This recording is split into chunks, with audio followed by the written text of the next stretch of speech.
So, let's go to the book of Daniel, chapter number 2. Book of Daniel, chapter number 2. The only way for this to be coherent is for me to briefly review the first 25 verses. We went through these pretty quick, so I need to review that for coherence. So let's begin with Daniel chapter 2.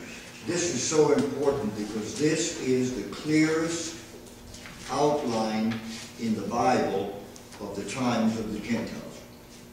The times of the Gentiles began not with the ministry of Christ. The times of the Gentiles began in 608 BC, when Nebuchadnezzar began one of 3 campaigns against Jerusalem and destroyed the nation and took them into captivity. We have the privilege of being 2,600, give or take, years down the road from when this was given. And now we can look back and say, hey, that's exactly how it happened. In what other writings could you do something like that? It's one of the many proofs of the inspiration of the Word of God. So let me just walk us through that quite quickly up to verse 25. And the second year of the reign of Nebuchadnezzar, he is the most powerful king ever to reign on earth, other than, of course, the coming of Jesus Christ. In the image, he'll be that head of gold when we get to that in a little bit. As you will see here in a little bit, his word was law, period, end of subject. Nebuchadnezzar dreamed dreams wherewith his spirit was troubled and sleep brake from him.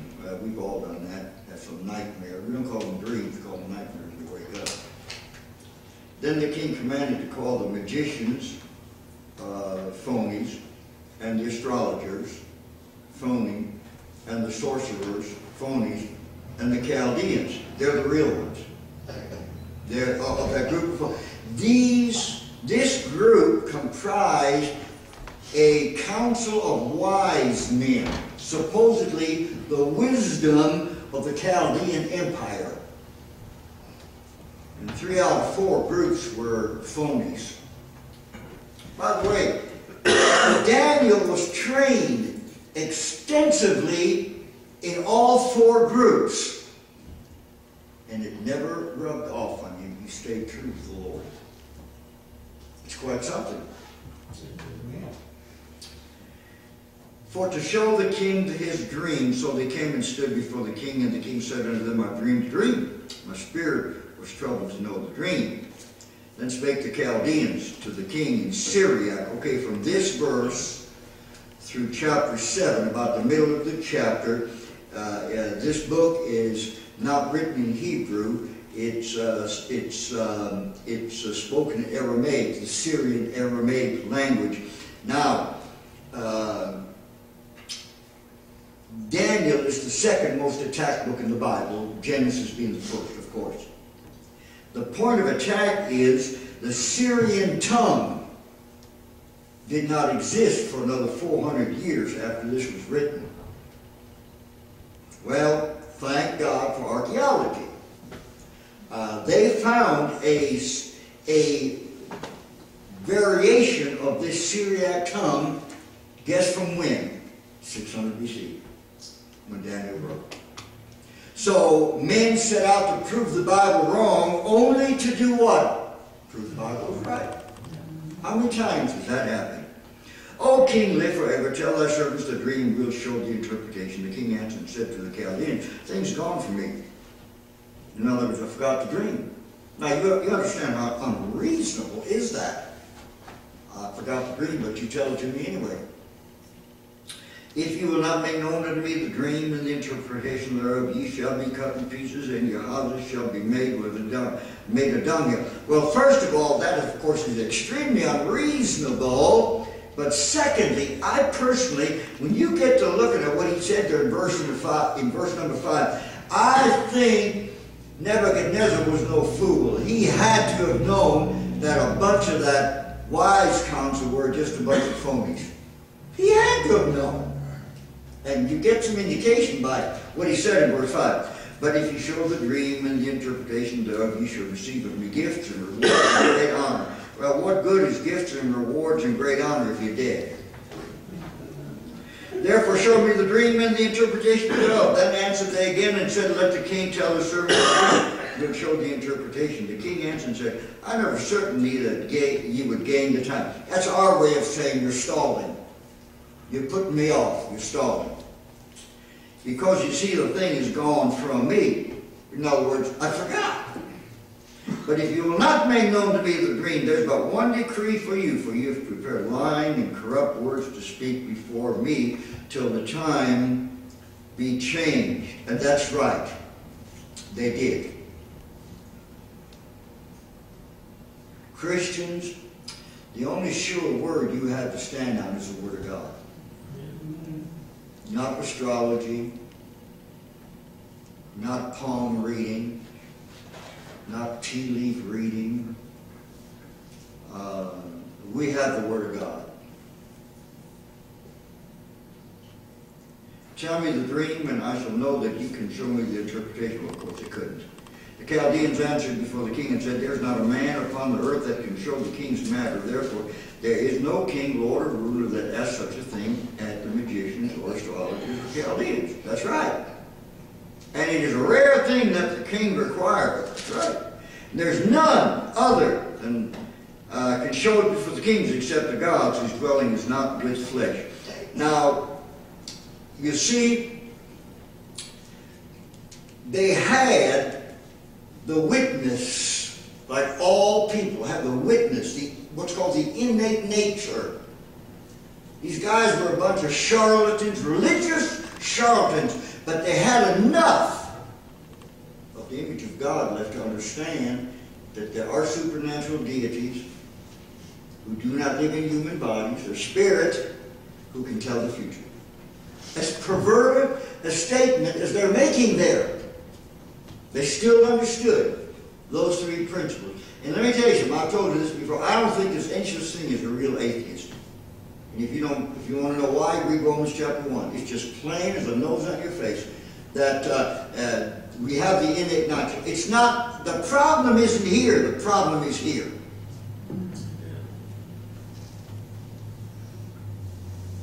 So verse 12, for this cause the king was angry and very furious, not good for man that his word is life and death. And he commanded to destroy all the wise men of Babylon. Now, not just a little group of folks that were standing there before him. I mean, border to border, coast to coast. Every one of those guys, kill them all. And the decree went forth that the wise men should be slain, and they saw Daniel and his fellows to be slain. Let me say this about that. Where the Bible has a good influence, there is value to life. Where there is no Bible and where there are no Christians, life is very cheap. And we're seeing that in America now in our big cities. The murder rate in all of our cities is just skyrocketing. Life is cheap. And only the Bible and Christianity has the answer to that dilemma. And of course, Daniel and Shadrach, Meshach, and Abednego, they were part of that council too, because in the last part of chapter 1, Nebuchadnezzar promoted Daniel to be the chairman over that council of wise men. And then Daniel brought his 3 friends in, so now their lives on the line.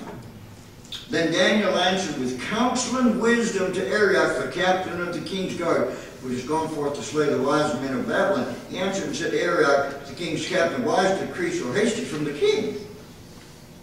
This Nebuchadnezzar was not a good king. He was very ill-tempered, very impetuous. You know, there's a verse in Solomon that says, the king that wanteth understanding is also a great oppressor. Boy, that's the truth. The king that wanteth understanding is also a great oppressor. That's what Solomon said. Then the heir made the thing known to Daniel. Then Daniel went in and desired the king that would give him time that he would show the king the interpretation. Whoa. Think about this a minute. Daniel didn't know any more than anybody else. Yet Daniel went in and said to the king, patience here, Mr. King. Give me a little time, now I'll make it known to you. Now this is one of two things. This is either presumption beyond reason, or here is a man that is absolutely grounded in faith to God. Well, the succeeding outcome of this shows here was a man of real faith. Man of real faith. And by the way, here a little later on, he's going to say, King, I didn't get this because I'm any smarter than anybody else. Because he wasn't. Only God could tell the king. Only God. Then Daniel went to his house and made the thing known to Hananiah, Mishael, and Azariah, his companions, that they would desire mercies of the God of heaven. I want you to notice this. Daniel understood if their life is spared because the interpretation comes, it won't be because anybody deserves it or anybody's that good. It will be of God's mercy. And folks, we need to remember that anything God does for us, it's not because we deserve it, it's because God is a merciful God. Right. Amen? That's right. That Daniel and his fellows should not perish with the rest of the wise men of Babylon. Then was the secret revealed unto Daniel in the night vision. That was one way in the Old Testament that God revealed himself and gave messages to his men. Then Daniel blessed the God of heaven. When God blesses you, you bless his holy name. Then answered and said, blessed be the name of God forever and ever, for wisdom and might are his. And he changes the times and the seasons. He removes kings, he setteth up kings, he giveth wisdom unto the wise, and knowledge to them that know understanding. That's a great verse, folks. In view of where our nation is today, in view of the political arena, in view of enemies continually encroaching upon us, and the changes as a nation and the changes of individual lifestyles that we've had to make as our country keeps going down, this is a great verse. Who is in charge of the times and the seasons? God, not the government. He removeth kings, he setteth up kings. Folks, you know who's going to be, I can tell you who's going to be president next year at this time. It's going to be the one that God says so. Now, God also says to the nation, you be good, I'll give you good president. You be bad, I'm going to give you bad president. We might, as a Christian community, we might want to remember that. And remember, Christians, we don't march on Washington. We march on our knees. This is a spiritual warfare. Jesus said on one occasion, if I was a physical king now, my servants would take up arms and fight. But it's not a physical, it's a spiritual thing. And that's still the rule for us today. He removes kings, set up a kings, gives wisdom unto the wise men, to them that know understanding. By the way, there's the human and the divine side. Remember, Daniel and his three guys were picked because they were good looking, rustic, strong physically, strong spiritually, strong mentally. There's the human side and the divine side. Yes, God gives you a head, but God holds you accountable to use it. And you see that very clearly here. Some of these boys are looking at me like, oh, shucks. Yep, you still got to study, guys. He revealeth the deep and the secret things. You want to know what's going to happen? Look in the Bible. The plan is there. The outline is there from, this chapter alone. It's all there. The light dwelleth with him. I thank thee and praise thee, O thou God of my fathers, who has given me wisdom and might, hast made known unto me what we desired of thee, for thou hast now made known to us the king's matter. Therefore Daniel went in unto Arioch, whom the king had ordained to destroy the wise men of Babylon. He went and said thus unto him, Destroy not the wise men of Babylon. Bring me in before the king, and I will show unto the king the interpretation. God honored Daniel's faith, because Daniel had gone into the king knowing nothing. Said, give me a little time. I'll tell you. Now I was able to go back and keep his word. Why? Because he trusted God. He trusted God. He believed God. He believed the Word of God. Folks, God's promises are sure. When it says ask him, it'll be given, that's what it means. When it says the effectual fervent prayer of a righteous man availeth much, that's what it means. When it says, but thou when thou prayest, enter into thy closet, shut the door, pray to thy Father, and I'll reward thee openly. That's what it means. And we see that in Daniel's life. Then Arioch brought in Daniel before the king in haste, and said unto him, I found a man of the captives of Judah that will make known unto the king the interpretation thereof. Now, what's happening here,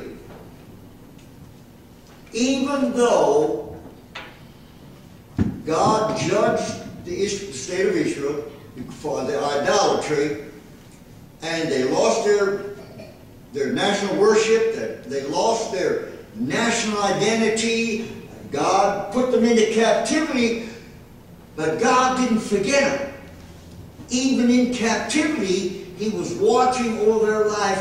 And literally, folks, and this is true today, God's ruling and moving and shaking of human governments is for the sake of the Jewish people. For the sake of the Jewish people. And so here we have an illustration of that. So the dream, the king answered and said to Daniel, whose name is Belteshazzar, art thou able to make known unto me the dream which I have seen in interpretation? Daniel answered in the presence of the king and said, now listen to this, I love this. The secret which the king hath demanded cannot the wise men, the astrologers, the magicians, the soothsayers show unto the king. I mean, Daniel is standing now before the most important, powerful man in history. Power of life and death at his word.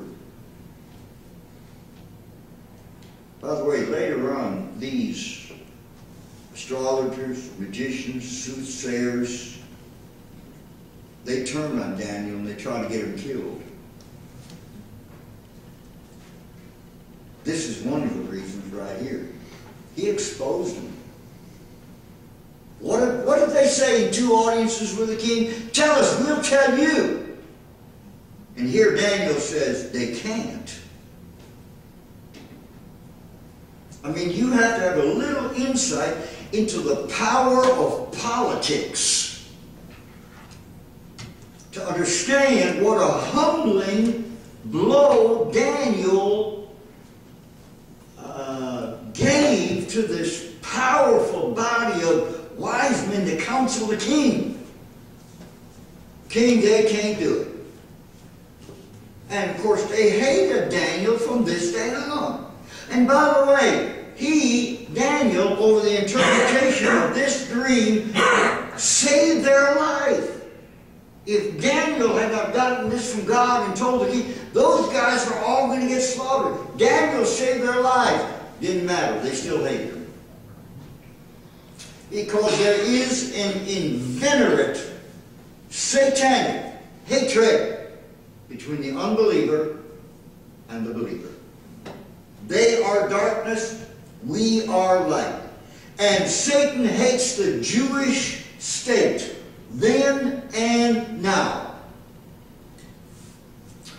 But there is a God in heaven that reveals secrets and maketh known to the king Nebuchadnezzar, how about that, what shall be in the latter days. Now that statement, latter days, actually began right then with Nebuchadnezzar.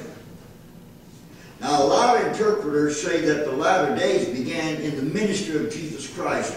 And that's no big deal. I mean, time is time, and that's all in our history. But though the latter days began in the times of the Gentiles in 606 BC, and we're still in it. Now, we're nearing the end of it, but we're still in it. Thy dream and the vision of thy head upon thy bed are these. As for thee, O king, the thoughts came into thy mind upon thy bed, what shall come to pass hereafter? And like everybody else, he was still a human, most powerful man on earth, but he's still a human being, and he wanted to know the future. I'm sure what he wanted to know was, what's going to happen to my kingdom after I'm dead? Have you ever noticed men love to progenerate their name? We build statues, we build monuments, we name buildings. Right now, in the last year of President Obama's presidency, I'll guarantee you everything is full speed ahead to make his presidency, his legacy. This year, before he leaves office, he is working on his legacy. They all do. And that's what the king was doing. And he that reveals secrets makes known to thee what shall come to pass.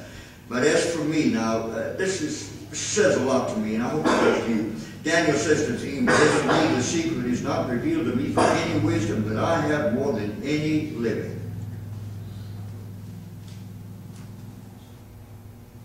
That's just, folks, that's got to speak to our hearts. There's a verse that Paul used on the Corinthian church, because, you know, they were pretty proud of their accomplishments. It was a very talented church, and they were proud of their talents, and they were very arrogant about it. And the Apostle Paul writes to them in 1 Corinthians, says, what hast thou that thou didst not receive? And the answer, of course, is nothing. Everything you have is from God. My next breath is from God, so yours. The secret is not revealed to me for any wisdom that I have more than any living, but for their sakes, that shall make known the interpretation to the king, and that thou mightest know the thoughts of thine heart. Thou, O king, here we go, thou, king, sawest and behold a great image. Interesting, the first Gentile world power made a great image. By the way, 90 feet high. Hey, if you're going to have an ego trip, have an ego trip. 90 feet high. The last Gentile, the last great Gentile world power, the Antichrist, will again make a great image. Thou, king, sawest and behold a great image. This great image, whose brightness was excellent, stood before thee, and the form thereof was terrible or amazing. The Old Testament word terrible would be really would be our word amazing. This image's head was of fine gold. I want you to notice now something. Each succeeding government becomes stronger. The value of the mineral described becomes weaker. Now watch this. This image is head of fine gold. That was Babylon. His breast and his arms of silver, Media, Persia. His belly and his thigh of brass, Alexander the Great. His legs of iron, Eastern, Western Roman Empire. His feet part of iron or part of clay. Iron and clay does not mix, amen? Next time you turn your television on and you see those Arabs and Muslims over there killing each other, remember God said iron, a strong nation, clay, a weak nation, does not mix. Why are they fighting? Why can't anybody bring peace over there? Because God said iron and clay won't mix. They can't have peace because God said they won't have peace. Among lots of other reasons, of course. Thou sawest till that a stone, Christ at the end of time, was cut out without hands, which smote the image upon his feet, that were of iron and clay, and brake them to pieces. Here you have the end of Gentile world powers, when God the Son supernaturally destroys the revived Roman Empire. Then was the iron, the clay, the brass, the silver, the gold, broken to pieces together and became like the chaff of the summer threshing floor. All of the riches, the money, the gold, the silver, the jewelry, you name it. When Jesus comes, finally will be nothing more than a dust storm, blown away. That's the reason it's so important that Christians keep a balance on their prosperity. Enjoy what God has given you to enjoy, but don't set your hope on it. Because either you're going to leave it or it's going to leave you. Use it. Enjoy it. Use it to help people if you've got some extra. But don't set your hope on it. Because one day it's all going to be gone. No place was found for them. And the stone that smote the image became a great mountain and filled the whole earth. Jesus Christ, the stone, the mountain, government, one man, Jesus Christ, one government out of Jerusalem over the whole earth. And guess what? We're going to be united. Now, I've pretty much interpreted it, so here we go. This is the dream. We'll tell the interpretation thereof before the king. Thou, O king, art the king of kings. For the God of heaven hath given thee a kingdom, power, and strength, and glory. And wheresoever the children of men dwell, the beasts of the field, and the fowls of heaven, hath he given into thine hand, and hath made thee ruler over them all. Thou art the head of gold. After thee shall arise another kingdom, inferior to thee. That would be the Media-Persia. And another third kingdom, that would be Alexander, which shall bear a rule over all the earth. And the fourth kingdom, Rome, shall be strong as iron. For as much as the iron breaketh in pieces and subdueth all things, as iron that breaketh all these, shall it break in piece and bruise. And whereas thou sawest the feet and the toes, part of potter's clay, part of iron, the kingdom shall be divided. Roman Empire was divided. But there shall be in it the strength of the iron, a strong nation. For as much as thou sawest the iron mixed with miry clay, and as the toes of the feet were part of iron and part of clay, so the kingdom shall be partly strong and partly broken. That's what you've been watching, of course, in history, not literally, but that's what you've been watching going on over there in the Middle East for 2,000 years now. And you're seeing the warfare greatly augmented in the Middle East right now. It's the iron and the clay fighting, and folks, they're not going to quit fighting until the Antichrist comes. It'll take the Antichrist to rein them in. Let me tell you something. They don't know how to live without a dictator. They have no comprehension of freedom like we know it. They are not peace-loving people. They are a warring people. When Abraham pulled that dumb bunny stunt and let his wife talk into having Ishmael by an Egyptian bondwoman, God said his people are going to have war with each other from generation to generation. Those people don't understand freedom. They don't understand democracy. All they understand is a sledgehammer.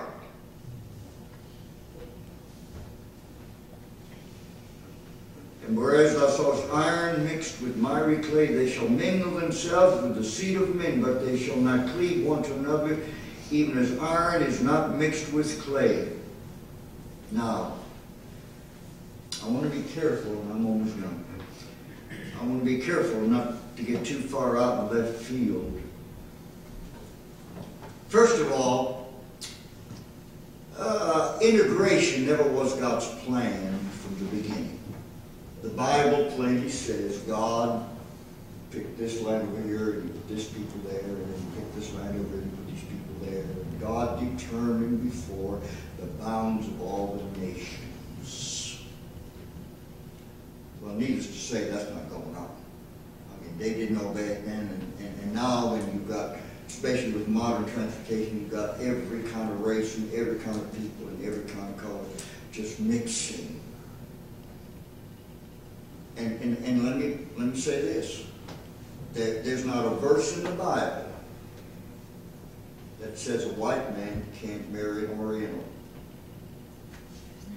You'll not find a verse in the Bible that says a black lady can't marry a white man. But it's outside of God's will, and there will be problems. Now, I pastor 2 military churches. I mean, I'm real familiar with having mixed couples in the church. And by the way, when they were Christians, they made good church members. But here is one of those verses. You know, the government keeps forcing us, or trying to force us, to accept immigration. You cannot do that. You can't. The government can't legislate integration. You can't do that.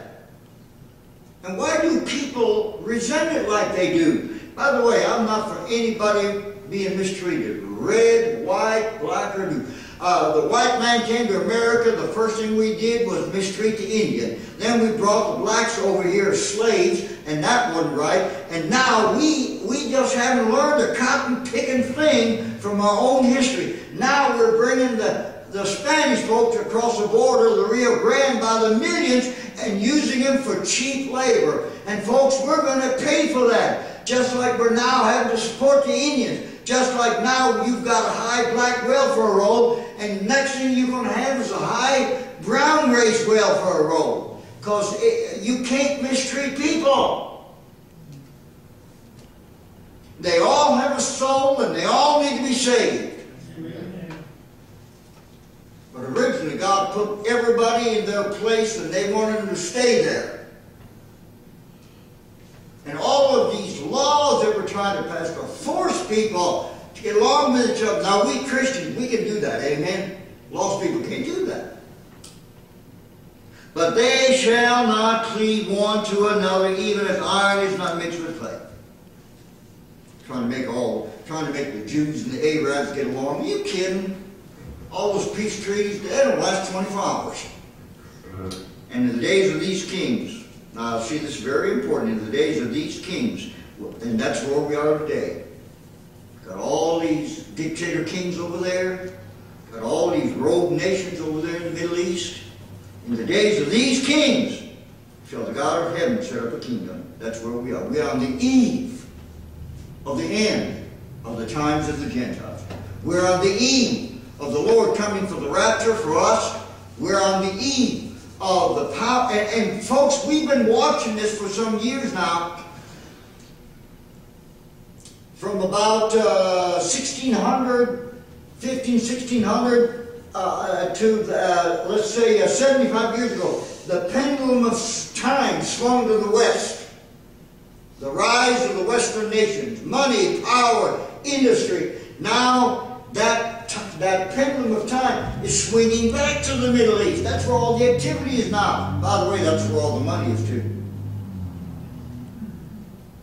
That's where all the money is too.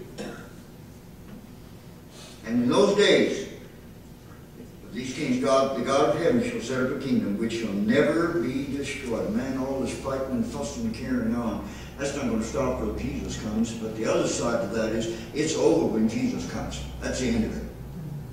Can you imagine living in a world with no war, no fighting, no killing, no sickness, no hospitals, no jails, never hear a siren, never see an ambulance, never see a policeman, never hear a fire? Can you imagine such a thing?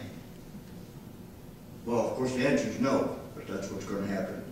And the kingdom shall not be left to other people. Look,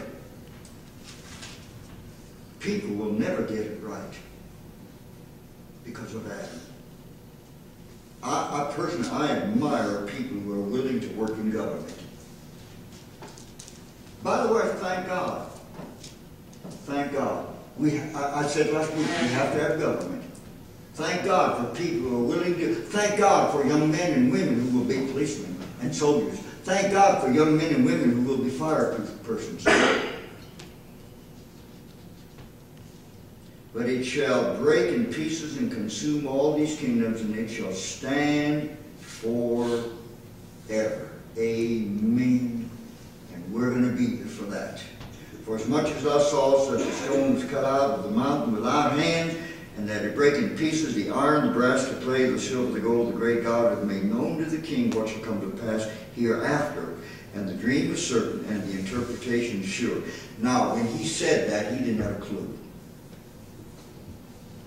He said it by faith, because God gave him this vision. Now, here we are, today, June 5th, 2016. 2,600 years after this was written. And guess what? We know that's exactly how it played out. Word for word. That's exactly how it played out. So there we are. I'm going to stop there, because next week we're going to study what happened to Daniel after this. This is really a great chapter. I haven't touched the hem of the garment. What I've done is very shallow. I would encourage you, you've got a little time this week, just sit down and mull over chapter 2. Not only is it a great outline of human history and where we are, but there are many, many spiritual lessons there for us to learn. So that's a good place to stop. Amen. Would you stand, please?